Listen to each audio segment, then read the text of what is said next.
Janelle Marina Mendez of Wappinger, tell us your story. Something that happened to you, and then I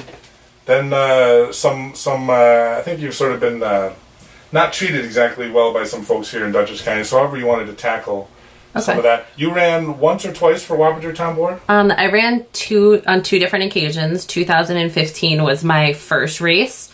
And then in 2017, I ran my second race for the town board in Wappingers Falls. So I think what you were mentioning or getting to is that I am what is called an MST veteran. For those of you who don't know what that is, it's military sexual trauma. So I am one of the service members who was sexually assaulted on active duty. So that's really where I guess a lot of my story begins. During my time on active duty, I had two different occasions where I was sexually assaulted. Both of them were reported to the Marine Corps at the time that I was serving, but there was a lot of different events that had occurred during my time in service that stemmed from the sexual abuse that I was going through. So I had entered the Marine Corps when I was 17 years old. And when I had first enlisted, I had really high hopes and high expectations for what the Marine Corps would be for me. I thought it would be an opportunity that would help me advance in my life. And when I went through the experiences that I did, I was not, it was life-changing because it made me feel like the Marine Corps was something different than what I thought it was going to be. So basically, I had, after the first sexual assault that I had gone through, I had went UA with another female Marine. We were hazed. What's UA? Unauthorized absence. So basically what led up to that was that we were in our platoon in formation, and a sergeant had told us to go to the male barracks to go grab a sick letter. It's called SIQ, sick in quarters, meaning someone can't come to formation. So he told us to go get it. The other female Marine and myself had refused to do it because females were not allowed in the male barracks. So, and there was 5 females and 1,000 men that could have gone in to go get the SIQ letter. But he was like, no, I want you two to go. So we go get the letter from SIQ for this other private. Come back, we give it to him, and then next thing I know, he's getting this female staff sergeant to come tell us that we have to go back to our barracks room, and she's going to make us wear our alphas, and we're going to return to him. What's the alpha? Alphas are service uniforms that you're supposed to wear in public only to represent the Marine Corps. So when she was taking us back to our barracks, I already knew something bad was going to happen. Because I'm like, why are you making us wear these alphas to go see this man? But at the same time, we're not supposed to be doing that. So I already knew a hazing was coming. I already knew we were going to get hazed.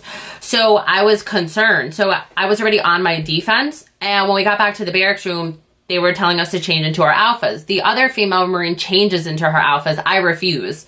I'm like, I'm not doing this because whatever we're about to do next, I already know is not a good decision. So while we're in the barracks room and I refuse, the female staff sergeant picks me up and starts choking me. So at that point, I punched her. I punched her and I ran into the bathroom. I locked the door. She's trying to break down the door. She's screaming at me. And I'm terrified at this point because all I'm thinking is you're sending us in this, 2 quarters with this man that we're going to be by ourselves with and I don't know what's going to happen. So at that point, I'm in the bathroom. After a while, I finally get out. She brings us, she lets me keep my camis on. We go back to meet with the sergeant. So the woman who's going to kill you finally lets you out? Yeah. So at that point, she takes us over to it's called the area duty or the area hut, which is where that's what the sergeant was taking care of. It was a weekend. So he's on duty to watch what's going on. So she delivers us to him and she leaves. So now she told him what happened with me and that I had hit her and that I wouldn't obviously put alphas on. So he separates the other female Marine and myself. and puts us in different rooms. So I am in the AOD hut, which is the room that he would sleep in. It's his bedroom during the time that he's the aerial officer on duty. And then he running the whole base? They run groups on the base, different territories. So this was like his territory for the weekend because the rest of the chain of command was away for the weekend. So basically he's in charge while everyone else is gone. And she's in another room. And apparently while we were in our barracks, he got 14 other male Marines that had to wear their alphas and that he was putting on fire watch. Fire watch means that you have to stay up in the middle of the night. So they were doing 4 hours on, 4 hours off the entire weekend. So they were getting hazed too. So he puts the other female Marine to go into a room with them by herself. And then he puts me in a different room by myself. And he starts making me do the general orders, which is they're like values that the Marine Corps has to say them, and then I have to do squats every time I get one wrong. So as the night is going on, I'm doing what I need to, and then he's like, oh, you know what? Like, if you get any of these wrong, you need to start taking off your camis. And I'm like, that's not going to happen. Like, that's just not how. Good for you. So then he was like, he's an MP, like military police. So he had a pistol on his Firewatch belt. So while I'm there, he like puts his hand on the gun and he's like, if you get any of these wrong and you're not going to take your camis off, he was like this, like he points to his gun and he's just like, I have this to reinforce that. So at this point, I'm like, all right, what decision do I need to make? Because now I'm scared. And at the same time, I'm like, I can't mess these general orders up. So I'm sitting there and I'm like, a perfectionist. Yeah. So now I'm like, all right, I have to do these squats. I'm doing these squats. I'm doing these general orders. Now I need to figure out how to get out the situation.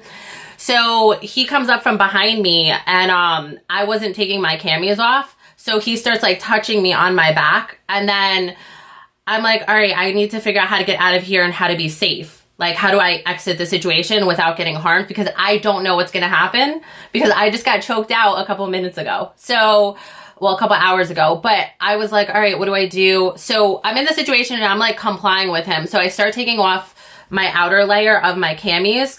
And then after I take that off, I ended up in my skivvies is what I ended up in. So my skivvies is just basically a t-shirt and underneath your camis, it's these little shorts that you wear. So I'm basically in Marine Corps underwear. Like, that's what I'm wearing.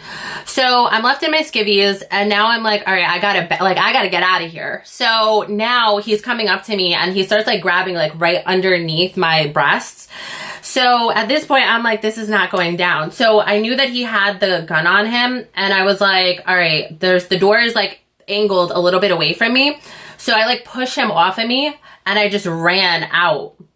Like I grabbed my camis and I ran out. And when I ran out, I ran into the other room. And then that's when I saw the other female Marine doing rifle manual with a broom with the other guys on Firewatch. So I grab her and I'm like, let's just go in the bathroom and lock ourselves in there, which is what we ended up doing there. Nice. And I'm like, yo, like, I don't know what's going on with you or what just happened, but like, we have to figure out how to get out of here. So we're talking like a horror movie. Yeah, no, that's really, I will tell you, this has to be the most traumatizing experience of my entire life is what I went through in the Marine Corps. And while we were in there, he breaks down the door. The sergeant on duty breaks down the bathroom door, screams at us, and then makes us go into another room that was like a classroom, and all the chairs were put up. So he's telling us now that we have to clean the room. We're like, okay, that's better than what we were both doing before. So we're cleaning the room for a couple hours, but by this point, like, we were already, this was over the course of 4 days. So we were already going into like either the second or third day of different hazing events that were happening. So at that point, I haven't eaten. I haven't slept in a couple days. I'm exhausted as all of this is going on. And I fell asleep. Like, I just knocked out, like, from exhaustion. And so did the female Marine I was with.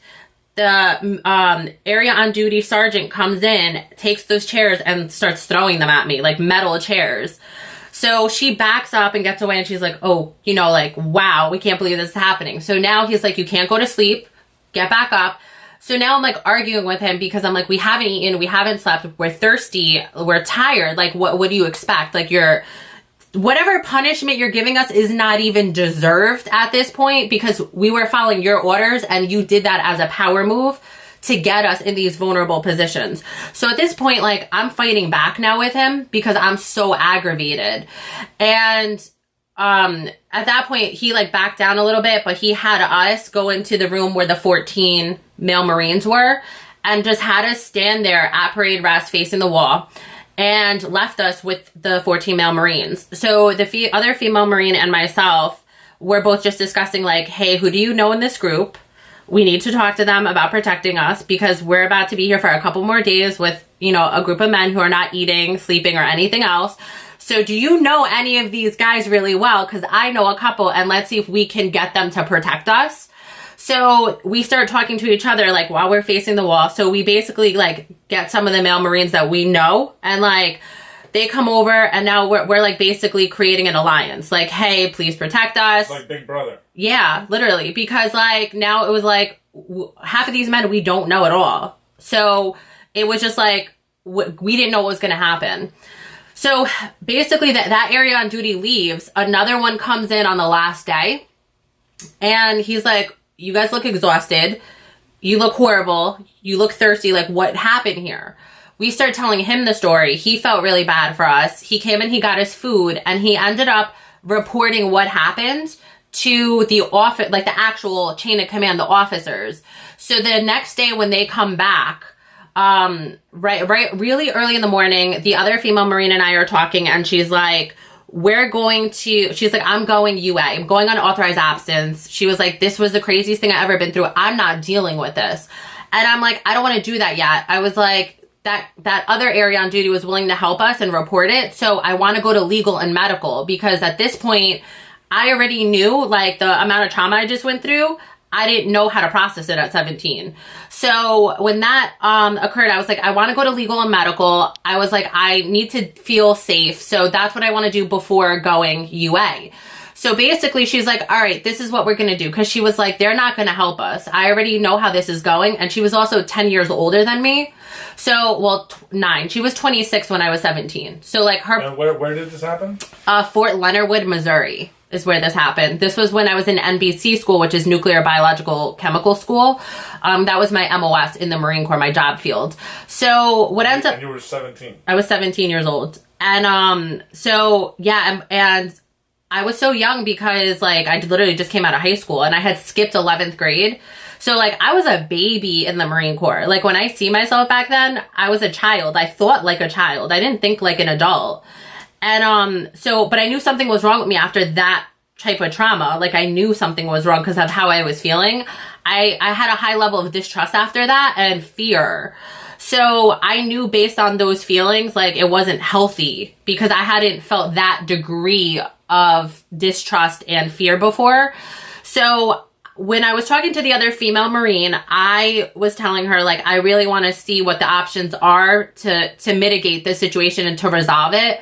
And she was like, they're not going to do anything. So the plan was another male Marine that we had built an alliance with hid her in his barracks room. Nice. And she was like, go to legal and medical, like see if they let you go. And if they do, I'll come out from hiding. But if not, meet me here and we're going to go UA together. She was like, that's our plan. Because if one doesn't work, she's like, I'm not going through this a second time. Yeah. So she's like, I'm not going through this a second time. So if you want to go into the alliance, then you go, but I'm hiding out. That was basically the agreement we came out to. So I was like, hey, pack my stuff, put it with yours just in case, because if they don't let me go to legal and medical, I'm meeting up with you and we're piecing out ASAP so they don't catch us. So I go and I check into the morning formation. They're like, where's the other female Marine? I'm like, I don't know. I guess she left in the middle of the night because this is my way out in case this plan doesn't work. But at that point, I'm like, I want to go to legal and medical because they had already known what happened. So when I'm asking, they go and they put me in a room and they start asking me what happened. And they start bringing in the sergeant who just did all of this stuff to me to come talk to me with a female captain in the room. And basically he's like, I'm really sorry for this happening. You know, it was a misdirection of guidance. I'm really a good man. I have a wife. You know, I would never treat her like that. So I'm so sorry I treated you like that. You know, let's just say this is... So he basically confessed? Yeah, he confessed about everything that happened. So now what's happening is I'm telling them I'm not accepting his apology. I want to go to legal and medical. I don't care what he's saying. Right. So none of that matters to me. So then what happens is they bring in his boss, and then they bring in that staff sergeant's boss, and a gunnery sergeant, master sergeant.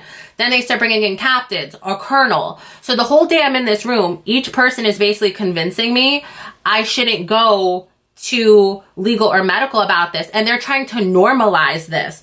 They're like, listen, this is part of the Marine Corps way. You know, we've all been through hazing. We've all been through, you know, some type of sexual assault. This is part of the Marine Corps culture.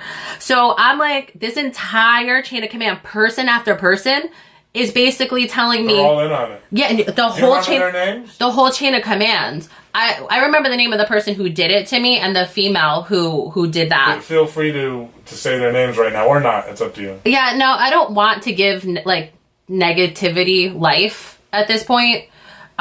Just because I feel like I had to work a really long time to forgive. So I feel like bringing attention to those people for the negative things they've done is like me saying I'm not there. I got you.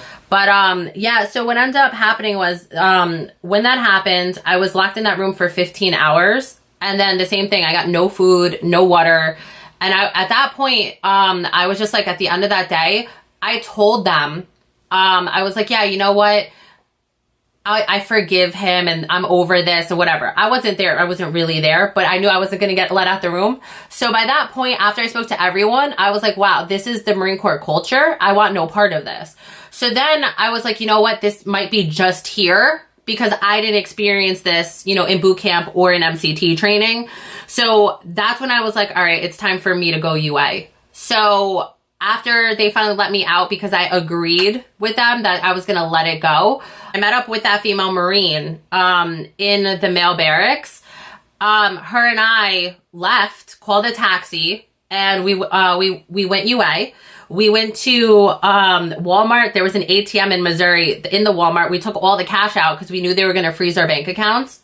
And we knew that they were going to start putting out FBI alerts for us. So we go and we get a hotel room. And when we got the hotel room, we paid in cash because back then, like, you can do that. Now you have to use your debit card. But so back then, we paid in cash for the room. And that night was my 18th birthday, the day that I went UA. So we ended up going to a gas station to get some food. It's like Thelma and Louise. Yeah, for real. No, so let me tell you what happens next. So we're in the... drive off a cliff, did you? No, we're in the gas station and the Missouri State Police is getting the alerts that 2 female Marines went UA. But what happened was when they were going over the 2 female Marines going UA, they were describing me as a Hispanic female, which I am. But the thing is, physically, I don't look that way. So they're giving a description, and when they're like, it's 1 Hispanic and one white female, we're in regular clothes at this point because we had when we went to Walmart, we had gotten clothes. Nice. So we're dyeing your hair, cutting your hair? No, you know what? At that point, we didn't do that. Okay. But we were, they were describing us, and we hear it on the radio. So there's a police officer behind us that he's kind of like questioning whether or not it's us. And they did something where they described us both being from the Northeast with like accents, and we hear this as the guy's behind us, this like the Missouri State Trooper. On a southern accent. We were quiet and we were paying for our stuff. We leave to go back to the hotel room, and the state trooper afterwards is driving out, and then he stops us and asks, you know, what we're doing in the area. So he was suspicious. So now we're like, so the female Marine I was with on her feet, and she was like, we're here visiting our boyfriends. You know, that we came here from Pennsylvania to visit our boyfriends, so, you know, that's why we're staying in the area. He believed it, and he asked what nationality we were, and she was on her game, and she was like, we're both Italian, can't you tell? And I was like, yeah, we're Italian. And that's when he didn't even ask us for our IDs or anything. And that's when he left. We went back to the hotel room. And then after that happened, someone was knocking on our hotel room, and the female Marine I was with is freaking out. She's like, I'm not going back. They're after us. I'm not going back. I will jump out the window. And I'm like, yo, I was like, I'm going to low crawl to the door and see who it is. I'm not going to open it, but I'm going to look under the door. So I'm literally low crawling to see